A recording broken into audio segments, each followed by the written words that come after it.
January 2009. It's a brand new year, but I'm living the same old life. So let's just get to the books. And the first book that I read in January of 2009 was Jake's Wake by John Skip and Cody Goodfellow. This is from Leisure, and I'm going with back cover copy because that's just what I do now. Pastor Jake promised his followers everlasting life. He just didn't say what kind. So when the small town televangelist and con man climbs out of his coffin at his own wake, it becomes Judgment Day for everyone gathered to mourn or celebrate his death. Jake is back in the rotting flesh, filled with anger and vengeance, and accompanied by demons even more frightening than himself. What follows is a long night of endless terror, a blood-drenched rampage by the man not even death could stop. I'm not that familiar with Cody Goodfellow, but I'm a huge fan of John Skip, and this is good stuff. If you're a fan of John Skip, or Cody Goodfellow, I suppose, you got to check this out. Every time I do these reading remembrances, it just makes me want to reread all of these books. Unfortunately, I don't have time for that, but, maybe I'll slip this one in somewhere. Jake's Wake, John Skip, and Cody Goodfellow.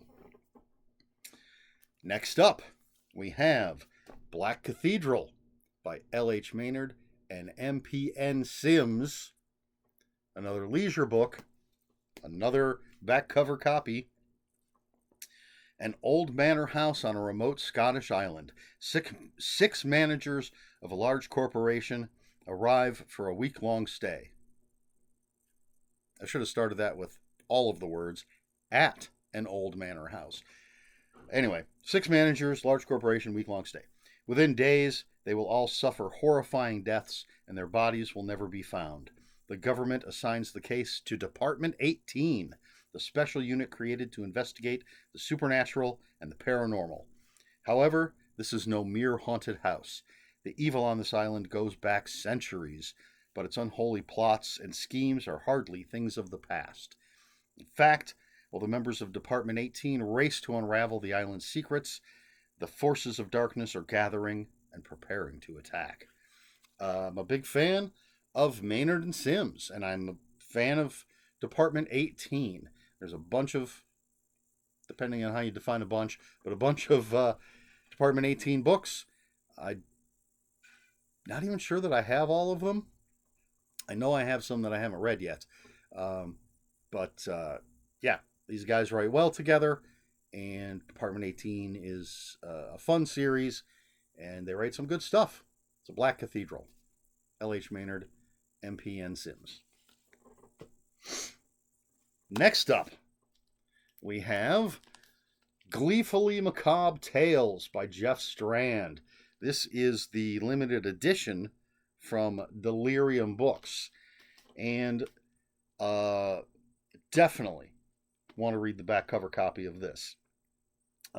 Don't need the first part, just this part. This collection includes tales from his 3 chapbooks, Two Twisted Nuts, Socially Awkward Moments with an Aspiring Lunatic, and Funny Stories of Scary Sex, and numerous other stories, both popular and obscure, including Really, Really Ferocious, the one with the wiener dog, High Stakes, the one with the slot machine, Roasting Weenies by Hellfire, the one with Satan, The Bad Candy House, the one with a very unpleasant old man at Halloween, and The Socket, the one with the eyeball socket. It also includes 2 of his entries in the World Horror Convention Gross-Out Contest, but you don't want to read them. So if you're looking to laugh, gasp, gag, or do all 3 at the same time, making sort of a weird sound that hurts your lungs and elicits odd glances from nearby pedestrians, don't miss Gleefully Macabre Tales. Very much enjoyed this, and I will say, the very first story is really, really ferocious, and I laughed out loud. This is a smattering of Jeff Strand in all his literary incarnations. It does say, I didn't mention at the top, compiles his most twisted blends of cringeworthy horror and ghoulish humor with a couple of serious pieces thrown in just to mess with you, which is accurate. So if you're a fan of Jeff Strand and you haven't tried out his short stories, I think this is available in a not limited edition copy. And if you haven't tried Jeff Strand before, short stories are always a good place to, get a feel for what an author is like. So Gleefully Macabre Tales by Jeff Strand. Excuse me. Then we have King of Souls by Brian Knight. And this is about 4 fathers who sort of trespass on the property of Johnny Junk Curtis because they're looking for their missing sons, and it's a horror story. Things aren't going to go well. I think it's pretty short. I don't recall how many pages it is. But these 4 fathers, not forefathers, 4 fathers, are going to discover exactly why Johnny Junk Curtis does what he does. I really don't remember anything about this, but I did generally enjoy Brian Knight's writing. So, King of Souls, Brian Knight. Then we have The Rage Plague by Anthony Giangregorio. Giangregorio. Giangregorio. I have no idea. So this, there's a rage plague. Some people are immune. The story takes place in Chicago. We have Bill Thompson. He's our main character. He and a group of survivors are on top of the roof of a school. Murderous people surrounding it. And there turns out to be someone who is infected with the plague but has retained their intelligence, and so they become a leader to these rage plague victims, which is going to cause problems for Bill Thompson and the other survivors. This book, look, it's The Rage Plague, Survivors on a Roof.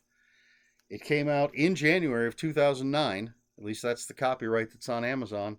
And I thought this, at the time that I read it, both 28 Days Later and the Dawn of the Dead remake came out previous to this book.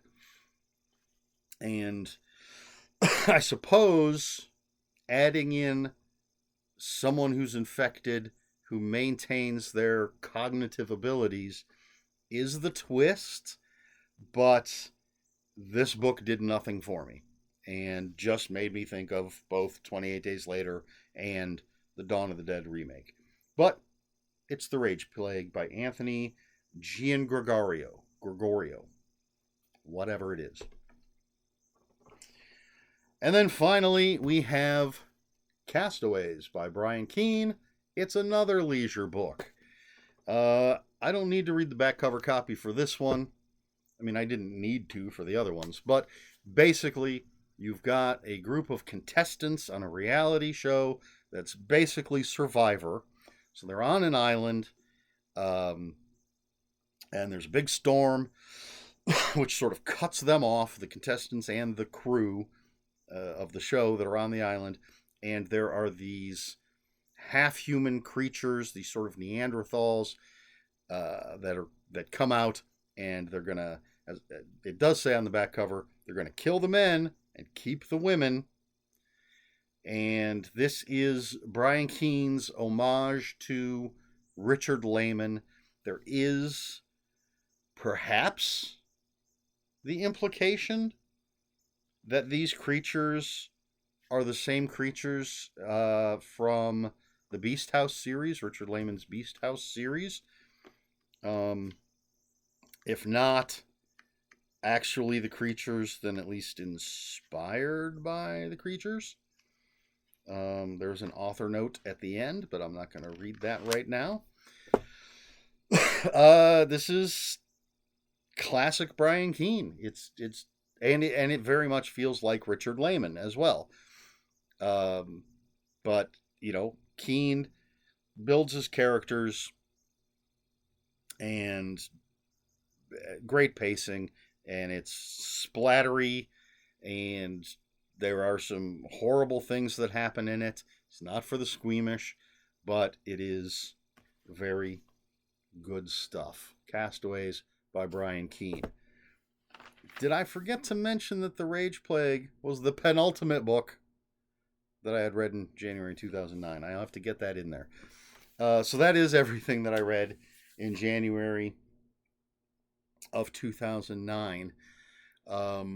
My question for this video might be a little out there, but have you ever read anything that seemed so similar to something that came before that it spoiled your enjoyment? And there's going to be something coming up. I think it's going to be sometime in 2009, in the 2009 videos, where this is going to come up again. But even worse. But obviously I'm talking about The Rage Plague, which just kept reminding me. I just was thinking of 28 Days Later and Dawn of the Dead remake. And so is there anything that you've read where you're just like, this is exactly like such and such movie or such and such other book? This is just like Stephen King's whatever with the names changed. Excuse me, I'm getting a little dry in the throat.